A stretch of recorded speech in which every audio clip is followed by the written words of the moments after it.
आज बात करते हैं एक ऐसी तरंग की जिसने सचमुच हमारी दुनिया को पूरी तरह से बदल कर रख दिया। तो सवाल ये है कि आखिर ये हुआ कैसे। सोचिए, एक साइंटिस्ट सिर्फ एक मामूली से दिखने वाले समीकरण की गलती सुधार रहा था और उसने अनजाने में ही लाइट का सबसे बड़ा राज खोल दिया और साथ ही हमारी आज की मॉडर्न दुनिया की नींव भी रख दी। तो चलिए कहानी को शुरू से समझते हैं। 19वीं सदी में फिजिक्स का एक बड़ा ही दिलचस्प नियम था। हम जानते थे कि अगर एक मैग्नेटिक फील्ड यानी चुंबकीय क्षेत्र बदलता है तो वो एक इलेक्ट्रिक फील्ड पैदा करता है। लेकिन सवाल ये था कि क्या इसका उल्टा भी मुमकिन है? और यही एंट्री होती है जेम्स क्लर्क मैक्सवेल की। उनकी नज़र एक छोटी सी लेकिन बहुत बड़ी गड़बड़ पर पड़ी।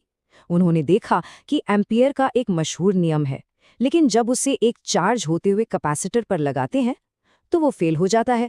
कुछ तो गड़बड़ थी। तो ये पूरी पहेली, ये पूरा विरोधाभास एक बहुत ही सीधे साधे सवाल पर आके टिक गया। क्या ऐसा हो सकता है कि कहीं पे मैग्नेटिक फील्ड तो हो, लेकिन वहां से कोई इलेक्ट्रिक करंट बह ही ना रहा हो?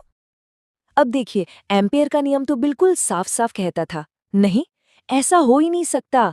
अगर हम उस तार के चारों तरफ एक घेरा बनाएं जिससे कैपेसिटर चार्ज हो रहा है, तो उस तार में करंट है, और जहां करंट है वहां मैग्नेटिक फील्ड भी होगी। सिंपल। यहां तक तो कोई प्रॉब्लम नहीं थी। लेकिन असली पेंच तो तब फंसा जब मैक्सवेल ने सोचा, अच्छा, क्या हो अगर हम ये घेरा तार के बजाय कैपेसिटर की दोनों प्लेट्स के बीच की खाली जगह में बनाएं। अब यहां तो कोई तार है ही नहीं, मतलब करंट जीरो। तो एम्पियर के नियम के हिसाब से यहां मैग्नेटिक फील्ड भी जीरो होनी चाहिए। तो ये तो गड़बड़ हो गई।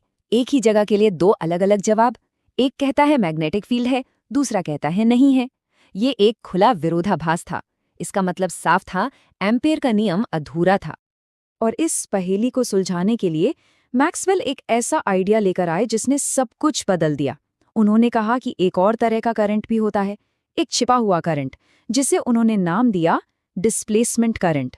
ये करंट तारों में बहने वाले चार्जेस से नहीं, बल्कि स्पेस में बदलते हुए इलेक्ट्रिक फील्ड से पैदा होता है।